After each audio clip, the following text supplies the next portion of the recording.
نحمده ونصلي على رسوله الكريم اما بعد فاعوذ بالله من الشیطان الرجیم بسم اللہ الرحمن الرحیم۔ برادران اسلام، الحمدللہ آج 18 ذی الحجہ ہے اور 18 ذی الحجہ کو سیدنا حضرت عثمان ذی النورین رضی اللہ تعالی عنہ کی شہادت کا واقعہ پیش آیا ہے۔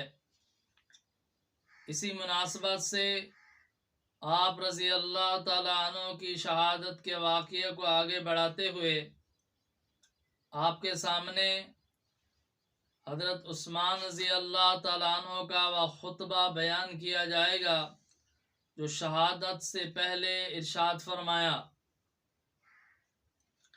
محترم بزرگوں اور دوستو، حضرت عثمان ذی النورین رضی اللہ تعالی عنہ نے اپنی شہادت سے پہلے اہل مدینہ کو مختلف اوقات میں مختلف خطبات ارشاد فرمائے۔ ان کا خلاصہ یہ ہے کہ ایک مرتبہ حضرت عثمان ذی النورین رضی اللہ تعالی عنہ نے اہل مدینہ کو خطبہ ارشاد فرماتے ہوئے ارشاد فرمایا، اے مدینہ کے لوگو، کیا تمہیں یاد ہے کہ جب رسول اللہ صلی اللہ علیہ وسلم مکہ معظمہ سے ہجرت فرما کر مدینہ منورہ تشریف لائے، مسجد نبوی کی بنیاد رکھی، مسجد نبوی نمازیوں کے لیے تنگ پڑ گئی، تو اللہ کے پیارے رسول صلی اللہ علیہ وسلم نے ارشاد فرمایا کہ جو شخص مسجد نبوی کی توسیع کرے گا، زمین خرید کر اس کو مسجد نبوی میں شامل کرے گا، اللہ تعالیٰ اس کو اس سے بہتر جگہ عطا فرمائیں گے، اللہ تعالیٰ اس کو جنت عطا فرمائیں گے۔ تو الحمدللہ میں نے وہ زمین خریدی اور مسجد نبوی کے لیے وقف کی اور مسجد نبوی کی توسیع کی۔ اب اسی مسجد نبوی میں مجھے نماز پڑھنے کی اجازت نہیں دی جا رہی۔ یہ کتنا عظیم ظلم کیا جا رہا ہے میرے ساتھ۔ اے اہل مدینہ، آپ کو یاد ہوگا جب اللہ کے رسول صلی اللہ علیہ وسلم مدینہ منورہ میں تشریف لائے، مسلمانوں کے لیے میٹھا پانی پینے کی تنگی تھی۔ ایک ہی میٹھے پانی کا کنواں تھا جو یہودیوں کے قبضے میں تھا۔ وہ میٹھے پانی کا کنواں میں نے خریدا کیونکہ اللہ کے رسول صلی اللہ علیہ وسلم نے ارشاد فرمایا تھا، جو شخص یہودیوں سے میٹھے پانی کا کنواں خرید کر مسلمانوں میں وقف کرے گا، اللہ تعالیٰ اس کو اس سے بہتر پانی عطا فرمائیں گے، اللہ تعالیٰ اس کو جنت میں عطا فرمائیں گے۔ تو میں نے بیر روما خرید کر مسلمانوں میں وقف کیا تھا، مسلمانوں کے لیے میں نے اس کو ہمیشہ ہمیشہ کے لیے وقف کر دیا تھا۔ آج اسی بیر روما کے کنویں کا پانی مجھ پر بند کر دیا گیا ہے۔ یہ کتنا بڑا ظلم کیا جا رہا ہے میرے اوپر۔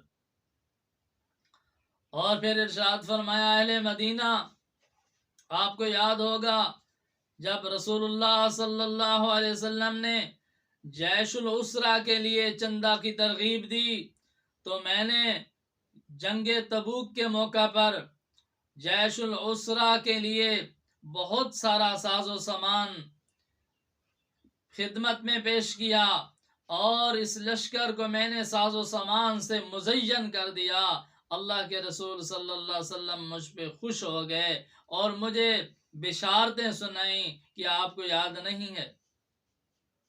میں تمہیں اللہ کے نام کا واسطہ دے کر کہتا ہوں، کیا تمہیں یاد نہیں ہے کہ ایک مرتبہ جب میں رسول اللہ صلی اللہ علیہ وسلم کے ساتھ مکہ کے سبیر پہاڑ پر موجود تھا اور پہاڑ ہلنے لگا تو رسول اللہ صلی اللہ علیہ وسلم نے ارشاد فرمایا تھا، اسکن یا سبیر، اے سبیر تو ٹھہر جا، فَإِنَّمَا عَلَيْكَ نَبِيٌّ وَصِدِّيقٌ وَشَهِيدَانِ، کیونکہ تیری پشت پر، تیری پیٹھ پر اللہ کے ایک نبی موجود ہے، ایک صدیق موجود ہے، 2 شہید موجود ہیں۔ تو اللہ کے رسول صلی اللہ علیہ وسلم نے مجھے شہادت کی بشارت سنائی اور حضرت عثمان رضی اللہ تعالیٰ عنہ نے فرمایا کہ کیا تمہیں یاد نہیں ہے کہ صلح حدیبیہ کے موقع پر رسول اللہ صلی اللہ علیہ وسلم نے اپنے دست اقدس کو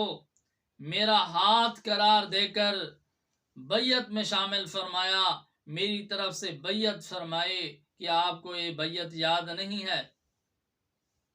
اور اس کے بعد حضرت عثمان رضی اللہ تعالیٰ عنہ نے فرمایا، یاد رکھو اگر تم لوگ مجھے قتل کر دو گے تو کبھی نماز اکٹھے نہیں پڑھ سکو گے، کبھی جہاد اکٹھے نہیں کر سکو گے، اور یاد رکھنا کسی مسلمان کو قتل کرنے کی اجازت نہیں ہے، ہاں صرف 3 وجہ سے قتل کرنے کی اجازت ہے۔